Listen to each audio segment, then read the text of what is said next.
you are keeping dry this morning. It's 7:30. Welcome to Breakfast with Bridgett. I'm your host, Bridgett Ellison, live here on News 6 Plus and clickorlando.com. We have been super busy this morning, especially the Pinpoint Weather Team. Meteorologist Candace Campos and Michelle Morgan are working hard, keeping us updated. These alerts, watches, warnings all started really early this morning, and they are still watching out for some things for us. Hi, Candace. I could see you there. And Michelle. My cam my Those, my camera's not.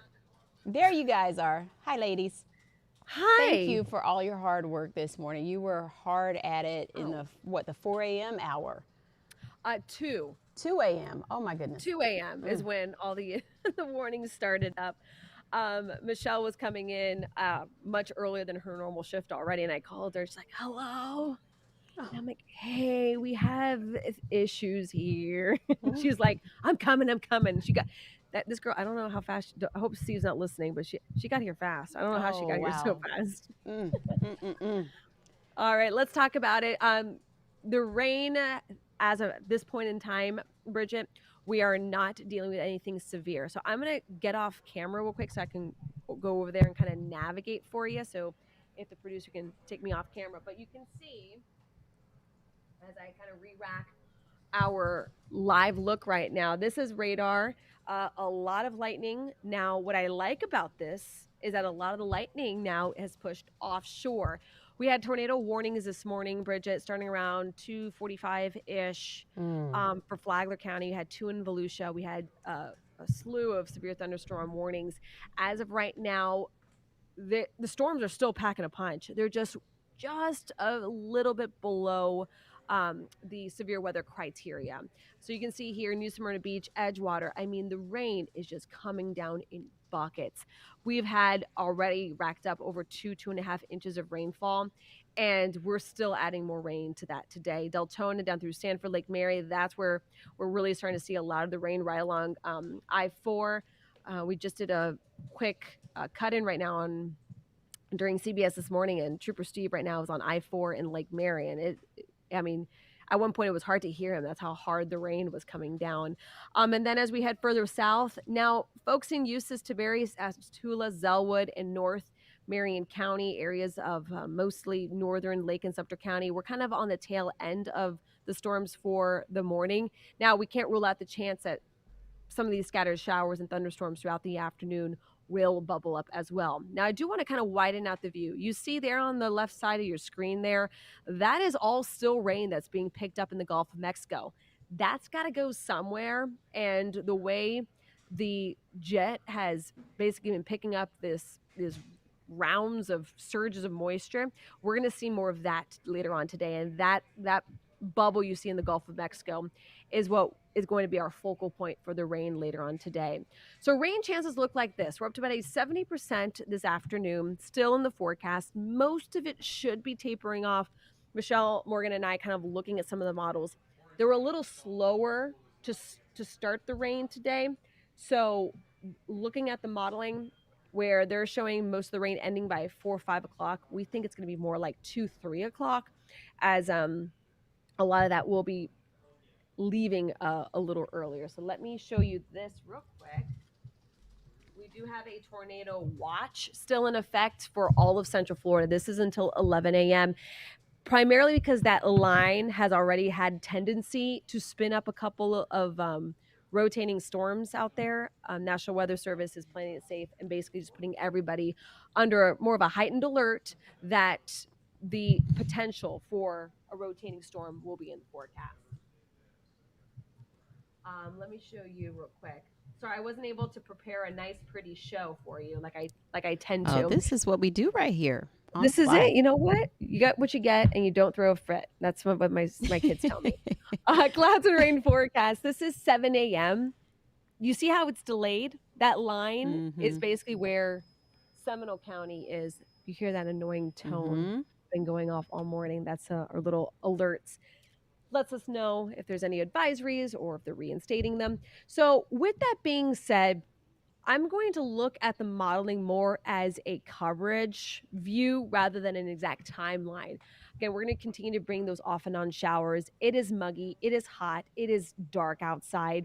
And it looks like that main line, the main front, still won't come through Central Florida until early this Wow. afternoon, late this morning. So we still have that potential of seeing some more rain in the forecast. It's Again, just I'm gonna popping up all over the place until exactly, we just get because we there. have so much instability, Bridget, we have so much humidity, the heat is there, hence again why that tornado watch is in effect. So as we take you here hour by hour, I'm going to keep the rain chances elevated. Mm. It's a weather alert day across Central Florida. But then once we get done with the afternoon rain, we're going to be done with it. Thursday, Friday, drying out lovely. Rain chances down to only 20%. But with that being said, you don't have the rain, you're going to have the heat, and we'll be back into the mid 90s and then getting back to a more typical summer setup as we head into early this coming week. So Sunday, Monday, rain chances come back at about a 40 to 50%. So our rain chances don't stay high all 7 days. We have these little big rain, no rain, big rain, no rain. Once we start getting really consistent with a 50 to 40% chance across the board, that's when we really will start to kick off rainy season. But today, if we can just eliminate that severe weather risk, I'd be a real happy camper just because we need the Yeah. rain. The drought continues to expand. Now we're abnormally dry as far north as I-4. The next layer of that would be to get us into a drought, and we do not want to get there. So if Mother Nature can bring us a lot more of this rain without rotating storms and crazy wind gusts and hail, that would be if she's watching this morning, that's something I would request. But of course, Michelle and I are here. Samara's going to be in. Julie will be in as well. And don't forget, it's Hit the Road Day. That's true. As of now, I think we should be good for the evening show. So if you are planning on going out to Mount Verde and meeting the News 6 team and the investigators and seeing a live show in person, I think we're going to be okay. Yeah, that sounds good. And at least it is scattered and not just a widespread thing just sitting on top of us. Correct. We don't So- need tons of rain in a short amount of time. We just need kind of days of afternoon rain here and there. The patches. Yeah, exactly. All right. Well, hopefully everyone will stay safe. Thanks for keeping us informed back there, ladies. Of course. I feel like we haven't talked at all because normally we I chat during the know. commercial breaks, and I know. we haven't been very social this morning. Except when I talked to you about the supercell earlier. Oh, you mean the supercell? Supercell. forgot- See, I'm a copy editor, and I was like, "Get Was it a SUPA? Supercell is Supercell? missing an R. You guys, supercell. Listen, Supercell. I'm going to say that everybody has their strengths and weaknesses. One of my And we're a weaknesses team. is spell check. We're a team. I am horrible at spelling. Well, see, I am that yearbook newspaper staff nerd now turned, full-time journalist. So See, that's That's your my strength. background, So keep your eyes out because when weather's getting crazy, you're like, mhm. that's I'll what help you. That was me I'll this help you with morning. that part. I can't do the Mhm. calculations. You do that part. Yeah, that too. But again, don't ask me to spell restaurant. I don't know. Oh. We could go down a list, but Okay, deal. yeah. We all have right. those words. Bye. Yes, thanks. Okay, so, unfortunately, we got to go to work, we got to go to school, and it's just not our favorite type of conditions to drive in. And Trooper Steve's out there in Results One, eyeballing things. And where are you headed, sir? I'm trying to get a head start before getting out to Montverde because I did pull off here so that we could chat I-4 Lake Mary area, right where Candace is talking. This place is a mess. Bridgett, it is ugly outside. It is still lightning and thunder going on and so many cars out on the road right now. Weather conditions, obviously, we've been talking about them since about 2 o'clock this morning, but roadway conditions really didn't get bad till about an hour ago. So we could go straight to DOT and traffic maps because we have a lot to talk about. So I'm going to breeze through this and then we're going to talk about something here that I kind of put together. So first, 408 here at Conway. So if you're headed westbound this morning, approaching the downtown Orlando area, 2 left lanes are currently blocked. DOT cam showing that crash scene there. The good thing is the tow truck just arrived on scene a few moments ago. This is going to be DOT cam at I-4, State Road 44, up towards the DeLand area. You can see traffic is moving. That was that tail end by Lake Helen where Candace was talking about. You can see a lot of that weather has kind of cleared through.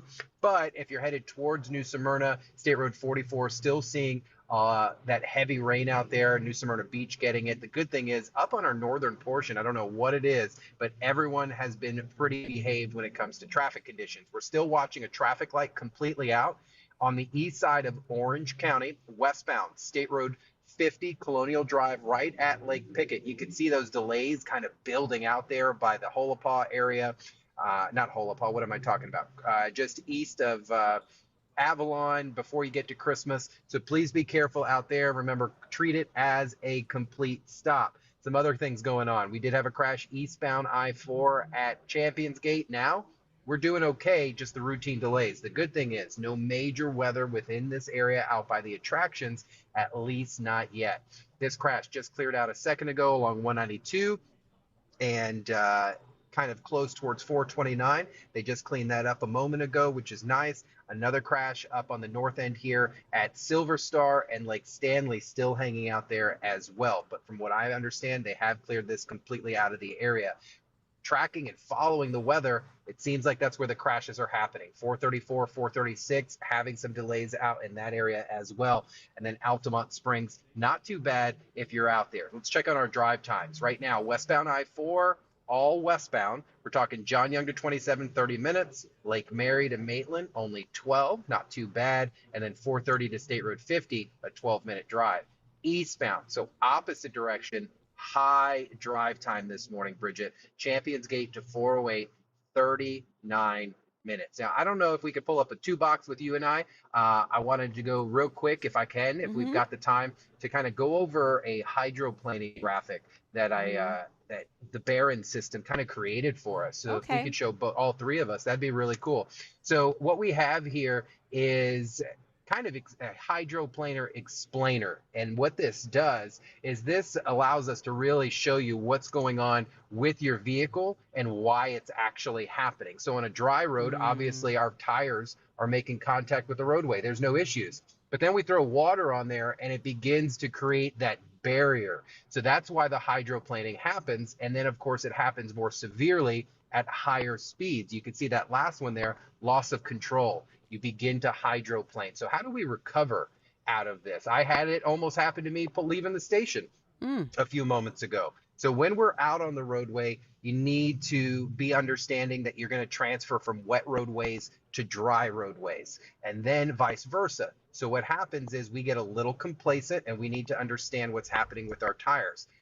That it only takes 3 inches. That's all we have is connecting our car to the roadway. So first and foremost, turn your headlights on while you're out and about. Avoid cruise control. Do not use your cruise control when it is pouring rain outside. Slow your speed down. And if that situation begins, you do want to steer, as crazy as this sounds, towards where your car is going.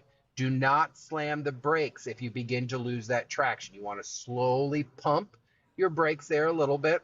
And then keep a safe travel distance from you and the vehicles in front of you, of course, when this is happening out and about, when this weather situation is there. When your car begins to steer in the wrong direction, steer with it. Once you regain control, I want you to take a break, Bridgett. I don't want drivers to just assume and get back on the road. Hang out on that shoulder for a little bit, maybe find a parking lot, regain yourself back together, because all this stuff, I know it sounds crazy, but just because we lose control does not mean we can't regain control of the vehicle if we're not, as long as we're paying attention. Yeah, and this happens in any sort of wet conditions because it can happen even with like snow flurries. You can start to slide. We don't have that problem here, but that happened to me when I was in college up in the Carolinas. Started snowing. It was one of those like historic snowfalls, started to hydroplane on snow flurries. And so, quick question, you had that in there about, don't try not to slam on brakes. Depending on the conditions, the speed or whatever's happening, you start to feel that slip, and you said to steer with it. Do you just want to take your foot off the gas and then try to gauge if you want to tap the brakes? At least just take your foot off the gas? So that's perfect. Perfect. Man, I love it, Bridgett. Thank you. I'm just putting myself in that simulator, Yeah, absolutely. So immediately you're gonna gain some fear. But what is fear? Fear is truly unknown things. But once you experience it, then you've got some knowledge to hit the road with. So yeah, once you begin to feel that your vehicle is no longer contacting the roadway, you want to come off of the gas. You don't want to hit it. Come off of the gas, slowly steer to whichever direction that the car is going, and then you're going to feel it kind of kick back together. Yeah. That's when you slowly begin to brake. You want to pump your brakes. You don't want to slam them, and then steer off of the roadway once you've regained that traction to your tires. Perfect, Bridgett. You're spot on. Well, it's one of those things like you learn by the experience, unfortunately. But yeah, hopefully people will Yes. stay safe. And that's the other important thing about not tailgating. That's the other important thing about watching your speed. I know we complain about people not being able to drive in the rain, but better slower than too fast and sorry. Absolutely. That's why I always say it's the little things that we need to Hmm. start paying attention to, because that prevents the big messes from happening. Yeah, yeah. And unfortunately, we got to get to this update on the deadly bus crash. And so Go we can for it. catch you in Montverde again today. Yep, I'll be in Montverde all day long, starting at 10 a.m. I'll be there for my stream at the post office. Then I'll be doing Hmm. take 6 at our location event, and then I might stop by tonight for the live event. All right. Maybe you can hold somebody's place in line at the post office. Yeah, right. I'll talk to you later. Okay, thanks. So, unfortunately, we have to get to some really horrible, tragic news about that bus crash. You probably heard about it by now. It's making national headlines. A bus full of workers headed to the farm were hit on a Marion County road yesterday. They got sideswiped by a driver of a pickup truck. And so dozens of people hurt, 8 people killed in this. And so Mark Lehman has the latest on how this driver who is being charged is a, a, a common offender, actually, when it comes to violations on the roadway, sadly. A devastating scene early yesterday morning along State Road 40 in Marion County. Dozens of emergency crews responding to a crash involving a bus carrying migrant workers to a nearby farm. The impact overturning the bus, killing 8 on board and sending 38 others to the hospital. My heart pleads for them. My heart goes out to them. According to FHP, the crash happened when a Ford Ranger sideswiped the bus, sending it off the road and through a fence. That vehicle, for unknown reasons, traveled toward the center line, and the vehicles had a collision of a side swipe type manner. The driver of the pickup has been identified as 41-year-old Brian Howard. He was hospitalized in serious condition, but later in the day, FHP said he was arrested on 8 counts of DUI manslaughter. As the crash is now under investigation, troopers say they're working to find the victims' families. One of our priorities, as well as here on the scene, is to make what we call next of kin notification. That sometimes is a difficult process when folks live out of the area, but we're going to do the best ability that we can to make next of kin notification as quickly as possible. And this is just so sad. And when I was in here yesterday in the newsroom and we started to piece together that this was a really huge crash scene, and then we learned, the situation that they were just headed to work, just like many other people. Many of these workers were from Mexico here on special visas to work at Cannon Farms in Dunellen when that crash happened yesterday morning. And so News 6's Ezzy Castro is here this morning. She's been taking a closer look at the story about these victims, and she is here now with us live. Good morning, Ezzy. This is it's good to have you here this morning. Unfortunately, I hate we have to talk about such a sad story, but in talking about the people affected by this has just been a very, very big story, and especially also shedding light on the visa program that they were here working under. Right. I mean, I said it all morning. It's been very heartbreaking and very sad. And I was just talking to our assignment desk editor, and her family's from Mexico, and we were just saying, this is just it does hit home because these workers were on their way to work for the whole day, and we're talking about hours and hours out there at a farm doing the work that none of us really know about because we're doing other jobs, but they're doing that job out there outdoors in the sun.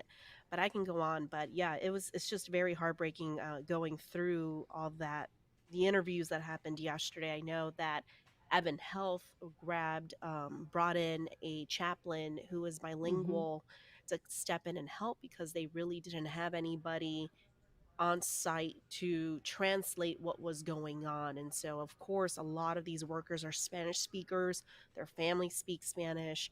And the chaplain said it was, it's one of those situations where you just have to be calm, and you're there to be kind of like the shield, to be to be there for these families that are going through a really really rough time. And so again, we Yeah. did learn that these workers were here on that special program, which means Bridgett, we learned that they live in Gainesville. That's where they were staying. They were staying Hmm. at a hotel in Gainesville, and they were using buses to go to work every single day. So it's a tragedy that really did hit our community really bad. And it is not easy when you look at the situation of, these workers were going through the extra effort to get the visas to try to make a way Right. for, their families, and be a source of support.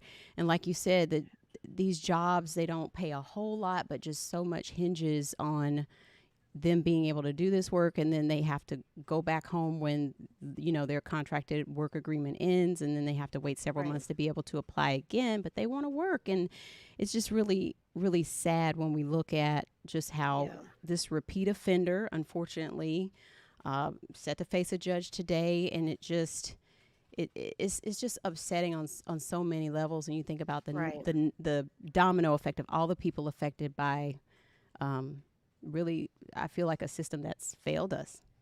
I know, and I was reading even more through the emails because there was just so much coming in yesterday, and a lot of us were, with our shift, we were kind of home already. But reading through a lot of that stuff today, we learned that one of the workers leaves a 1-year old.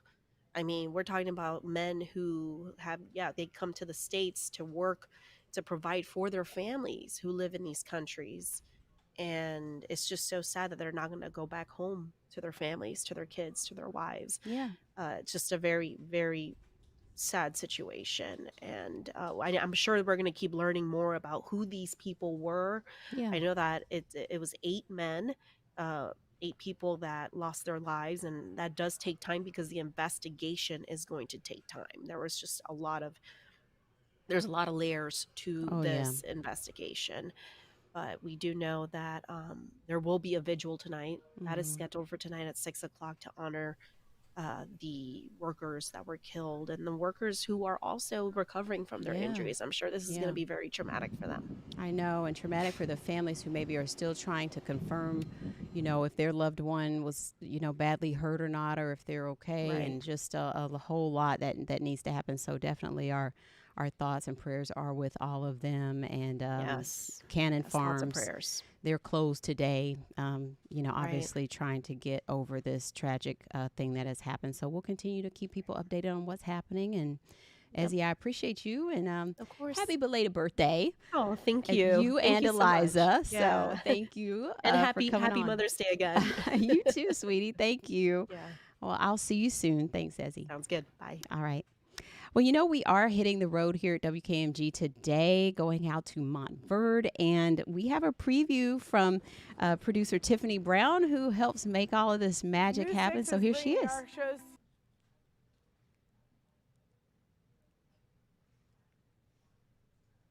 News 6 is bringing our shows to you live from Lake County today. As we prepared to hit the road to Montverde, we asked you what stories you wanted us to tell about your community in the surrounding 34756 zip code. Probably the best thing is the closeness to the golf courses and the small town community. We wanted to come to Orlando, but we didn't want to be in the hustle and bustle of the traffic of tourists. We're one of the few towns in the area that require 2 homes per acre. This is not just about the present. It's about ensuring a future where the beauty and bounty of Lake County continue to inspire and sustain us all. You got to stop and take it in every once in a while. There's some fantastic scenic overlooks out there that you can climb to the top of and kind of see the whole area. But that's just part of what the area of Montverde has to offer. What's your favorite thing about the area? I would definitely say the people. You don't find many towns anymore where people wave at you as you're driving by and stuff, whether they know you or they don't. Make sure to come out and join us for the live broadcast. We will be at Kirk Park today from 4 to 7 p.m. We'll have our anchors, our reporters, our investigators all out here looking forward to speaking with you. So make sure to come on out and join us. Doesn't that sound so amazing? I love that she said people are so friendly and wave at you even if they don't know you. So we know that that is a very nice area. So go on out to Kirk Park today from 4 to 7 for our Hits the Road show today. Also want to tell you about a big contest. If you like the Rolling Stones, definitely make sure you enter to win these tickets. Head over to the clickorlando.com/Rolling Stones page and enter the keyword of the day. You're going to need to watch News 6 at 11 p.m. though. If you're not up at 11, maybe DVR it. Get that word of the day. Then go to clickorlando.com/Rolling Stones and enter for your chance to win. That concert is coming up on June 3rd at Camping World Stadium. That's going to be awesome. So make sure that you start entering tonight. That first keyword is tonight at 11 on News 6. That will wrap it up for us. I'll see you at noon for WKMG News 6 at noon. And Jonathan Kegas is up next with Weather-Wise, followed by Trooper Steve on patrol right here on News 6 Plus. And we'll be back with more breakfast tomorrow at 7:30.